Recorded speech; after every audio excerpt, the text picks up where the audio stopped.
Welcome to Surgeon Syndicate. If you're paying attention, you know that you only make money when you work. It might be great money, but it's dependent on you.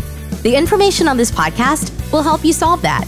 We interview experts and provide analysis into financial freedom through commercial real estate. Why? To help physicians like you thrive. Let's dive in.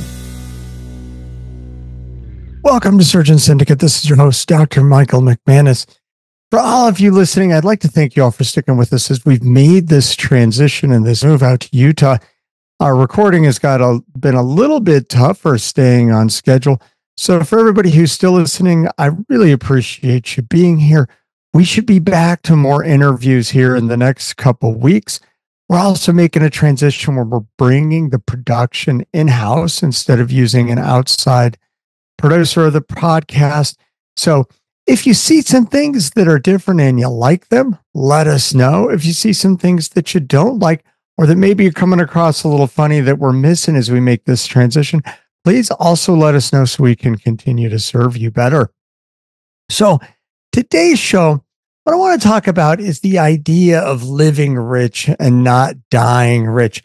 And this really comes from the book by Bill Perkins called Die with Zero. So the idea here is we live in this world that is really kind of obsessed with accumulation. The traditional narrative has been work hard, save diligently, and then so you can save for retirement. And that somehow we're supposed to enjoy the fruits of our labor in retirement after we work really hard. The paradox here is that often we spend our healthiest years toiling away only to retire with a bank account full of money and with wealth, but our mind and body are too worn out to really enjoy it. So the idea here is to flip the script and ask us to consider what truly is a rich life and how do we get the most out of our life. And the idea isn't that we're doing nothing, but that we have a plan for how we're going to live, and that when we look back, we don't have any regrets about, I wish I would have had more fun. I wish I would have spent more meaningful time with people and less time slaving away. So the idea of saving for this distant future, it's been drilled into us since an early age, this save for retirement. Well, what happens with the singular focus and the accumulation of perpetual postponement? And I think as doctors, we really dive into this because when everybody else, our peers, they go to school or they don't go to school and they start earning and living sooner, where we take basically a decade of working really hard in medical school and not having a lot of outside life. And then residency, at least as a surgeon, or it used to be, was even worse. It was really your entire life. And so on the backside of that, you finally get out and now it's time to live. And often we take that money that we start making and we start putting into things that we think are going to bring us enjoyment and live the good life, houses and cars. And for all too many doctors, maybe these things don't bring the enrichment of life that they're expecting. And so then they start looking and wondering what happened because they've kind of played into this whole story. See, and this really came as I went through burnout and started working with some different coaches and some really successful people who lived a little differently. And I think I lived on two extremes. That I started out life as a ski instructor where I made no money, but I had a lot of fun. I had some great friends. I did a lot of great things, but there was always this restriction of being broke that made it really hard. And that was before I even had a family. And it's kind of a business. You don't bring some money into it. It's hard to really have much of a life and do much. So it's kind of, you're completely broke, but you're trying to do some cool things all the time. And as you get a little older beyond your 20s, kind of starts to wear out on being fun. On the other side is the doctor. We live our youth with no fun. And then as you get older, you're trying to kind of recapture all that fun. So what's in between? So, living life richly or rich life doesn't necessarily mean spending frivolously and recklessly. It just means prioritizing our experience, relationships, and those moments that you look back on, those memorable experiences that you go, wow, that was often. It's about making the memories, taking some risks. That doesn't mean the risks have to be, flying the bat suit off of a cliff in France.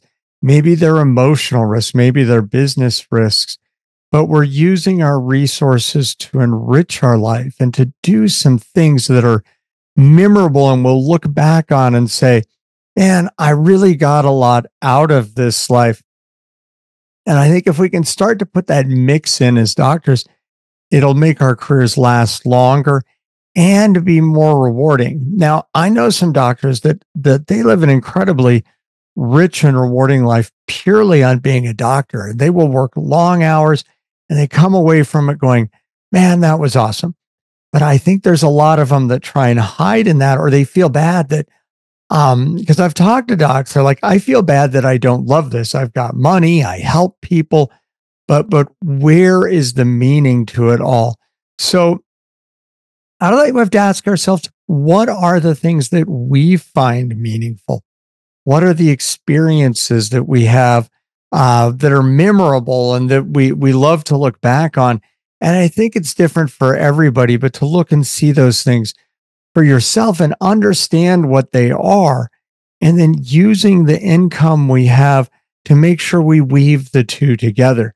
Now, this can be a hard thing because when you have a huge income, it brings a lot of freedom. You don't have to worry about spending money, especially when you've got a lifestyle that you far out earn your lifestyle.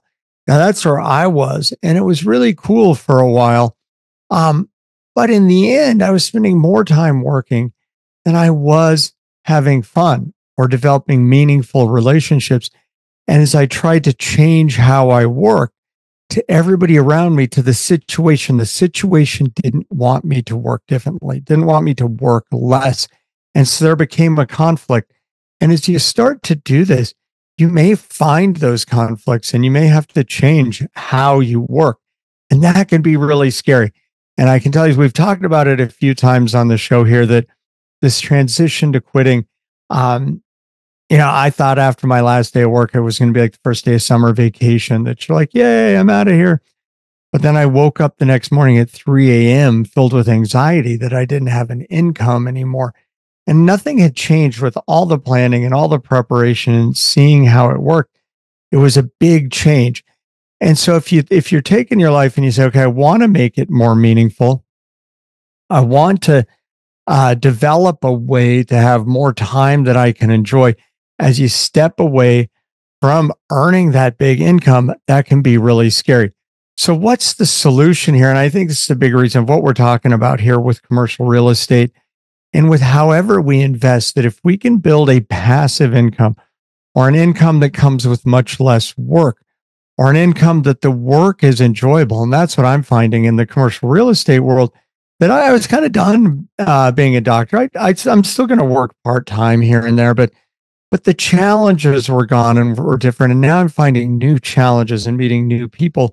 And that's really exciting. So for me, that was the switch that started making life more meaningful again. And that now when I go to work, my challenges are more rewarding. I'm talking to really intelligent people that challenge me. Or I was finding in clinic, I got tired of kind of dumbing things down for the average patient. And it was just less rewarding. I'd kind of already done that. So, like I say, if you're one of those docs or whatever you do and you absolutely love what you do, you probably just turn this episode off. But if you wonder, you're like, where's the reward that came out of everything I'm doing? And some people even feel guilty for not being happy in their wonderful job, especially as doctors, if they're not enjoying it. And so, what I encourage you there is if you're not enjoying what you're doing or how you're doing it, don't feel guilty. This is your one life. We only get one shot at this. Don't be afraid to start changing it. And this can take some steps. And for me, it was really looking out and saying, what is my ideal life? How do I want to be? How do I want to work every day? What do I want to do every day? And I'm going to look back and go, man, this is awesome. When I looked at that, I said, I want to be able to do the hobbies, the things that I really love, like riding my bike, like skiing, being outdoors. I want to spend time with people who are creative and innovative and smiling and happy and fun and not overly serious. I want to enjoy my youth. I'm in my 50s now, but I'm still healthy. And I've seen enough sick people that I know health doesn't last for forever. But to live this lifestyle, I also need some money. So, if you're at this point where where you're like, well, I've made the money, but I'm not really happy. Well, then you've got some money to kind of fall back and build it on. And that's where we worked backwards and then kind of built this life and said, okay, I've got a nest egg. I've got a base to begin investing in real estate. I can use that to build an income flow rather than just saving up. And that I'm going to do something different that now I find enjoyable. So it's whether you're doing the same thing or doing something different as you develop this income stream. And we talked about this before, thinking it more like a river than a bucket. Because all my life I always thought about saving for retirement as a bucket, and you got to fill the bucket up enough that you have enough to last. And how quickly do you draw down the bucket? But if you're building a canal instead and water's running into the canal, and you just keep working to build your canal big enough that until you get to like, okay, my canal's big enough. And then if the canal makes itself bigger, great, you have even more. But now that canal keeps providing for you, and you build it in such a way that allows you to live the life that you want to live and do the things that you want to do. So you don't look back and say, wow, I saved all this money. I did what I was supposed to do. I filled up the retirement bucket, but now I'm old and broken down and I can't enjoy it. And I regret the way I did it. So I think this is really worth thinking about. If you're thrilled with your life, awesome. If you're not, step back, say, what is my ideal life? That's the place to start. That's what changed it all for me.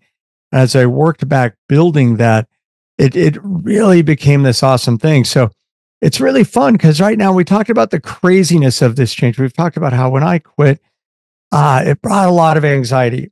And then the moving to Utah was the most chaotic move ever.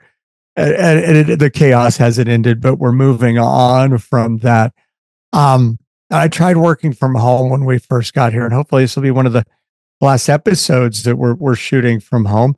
In building this life, I said, I can't work out of the house. There's too many distractions. And then when I'm home, I'm always thinking about working, and there's this conflict between whether I'm spending time with my wife and family, whether I'm relaxing or whether it's work. And I just didn't do that well. And some people do, but I went out and rented some office space. And I had office space before, but I kind of looked at it different this time, because with my office space before, it was a building full of like counselors and insurance agents. And, and you go in your office and you close the door. And it was very isolating. And I actually found like, okay, now I thought I was doing this networking job, this thing differently. And all of a sudden I felt very isolated. I was on a lot of Zoom calls, but not a lot of human interaction. And some of this was where I was at, that it was just part of the office building I was in, the town I was in. So this time here in Salt Lake City, I started looking for office space, and I looked at some different spaces. And you see your income change and you're like, oh, that's a lot of money. And I finally found a cheap office that was just barely more expensive than the one I had in Green Bay. But it was kind of a hole in the wall. It had no windows. It was in a kind of a co-working space or small office space with a bunch of people that kind of did unrelated things. And as I talked to the manager of the space, because it was somebody who managed multiple properties, and she, kind of asked me, like, what are you trying to do here? What are your goals? And I talked about the commercial real estate and then being a doctor and then needing to network. And it turns out that she actually comes from a real estate family. Not only her leasing experience and what she's doing in commercial real estate, her husband was a pretty big time commercial broker and leasing agent. And so she has a lot of insight into what I was doing and what I needed to do. And we talked about this whole networking. And she did a great job because she ended up selling me office space for about twice what we were originally looking at. But the point of that is we moved to a different building. We moved from one where the cheapest one was kind of in the middle of town. Great, very complex. There was nothing wrong with the building, but we moved to another building that's very close to the base of the of Little Cottonwood and Big Cottonwood Canyon here in Salt Lake City, which means it's less than 30 minutes to Snowbird and Alta, which means during the day and living my best life, I can get out and go ski 3-4 hours of world-class skiing in the middle of the week when there's no traffic and nobody on the hill. Not nobody, but it's a lot less busy. And then on the weekends when everything's jam-packed, I plan on doing something else. So I've got this great location for my office, very close to skiing, but it's also a building that when I look at the other people who are in my co-working or shared office space, a lot of entrepreneurs, even one who's got a catheter company, maybe we'll bring him on and talk entrepreneurism. But people I can lend something to, but also some other people I can learn from. So there's great networking in the office, but also in this bigger office complex. There's a giant lounge on the first floor that has, the pool table and all this stuff that I used to think was imaginary in fancy offices. But there's people down there hanging out. There's space outside, and they have food trucks every day. So people from all these different companies are kind of come together. So in leaning on a leasing agent to say, this is what I'm trying to do, she was able to put me in a building that's going to allow me to do a lot more networking, and in a building where there are a lot more people who are trying to do the same, who are trying to network. There's quite a few people in there who are doing different forms of commercial real estate, including the largest commercial leasing agent, or the biggest commercial leasing agent. The person who does the most in Salt Lake City is in that building. So just a lot of great people for me to associate with and learn from, and also some people that I have a lot to offer and to share and can give first. So now I'm building this whole life that's kind of putting it together, that I've got a place to go to work with, people I can network with and learn from, but also a lot of people who are in that same building for the same reason. One of the same reasons I did, or for the exact same reasons, is so they can network and so they can go ski during the day. There's actually a ski locker within the building. So another opportunity to network. It's like if you were in Florida, we'd be on the golf course. So now I'm building this whole thing that I'm close to the things that I want to do. Here in the summertime, I can leave from there and go for a bike ride, either mountain bike ride or road ride. There's some amazing riding very close to there. There's a gym in the building, so you can go down to the gym, network, work out, get some exercise, blow off some stress. The locker room with the gym, place to take a shower and get back to work. So some really cool things to put together into this ideal life. And then on the weekend will be family time. Or, I've been talking with some people. They're like, hey, have you thought about coming back into the ski industry? So maybe doing a little work teaching skiing it again to see if that would be fun. It's always been a crowd I enjoyed and still have a lot of friends in the industry. So the whole point again, though, is coming back to this, is instead of focusing so much on just saving money until I get to retirement, taking what I've made so far and leveraging that into a life that is going to be fabulous now. And that process isn't easy. If you spend 25 years developing the standard doctor mindset, it's hard to change, and it will be hard to change, and it may be traumatic. But if you have this vision of this new life you want to live, and you're committed to that vision and living that better life, and designing that life worth living, and maybe that life means that I'm not building a legacy, I'm educating my kids, I'm showing them a different path, and there will probably be some money left over, but I'm not trying to make enough money and save enough money that it funds them for their whole life. I've worked with enough trust funders in my life, and nothing wrong with having a trust fund, but I've known a lot of people who really didn't do much with their life and lived a very shallow life and even regretted how it was because they never had to work for themselves. So teach my kids to support themselves, teach them to live a great life. And I'm going to spend the money I'm making and generating to live a great life myself. And maybe I'll die broke and happy. So thoughts for today. Thank you for joining us here on Surgeon Syndicate. And again, like we said, we've moved our production in-house. So if there are things you notice that are coming across a little rough and we're missing as we're figuring this out, let us know so we can address it. And as always, thank you for joining us here on Surgeon Syndicate, and we'll see you next time. This has been an episode of Surgeon Syndicate. If you got value from this episode, you know other surgeons are hungry to become job optional, and you can help them by sharing this content today. Schedule a call and we can make a plan. Looking forward to having you with me on the next episode.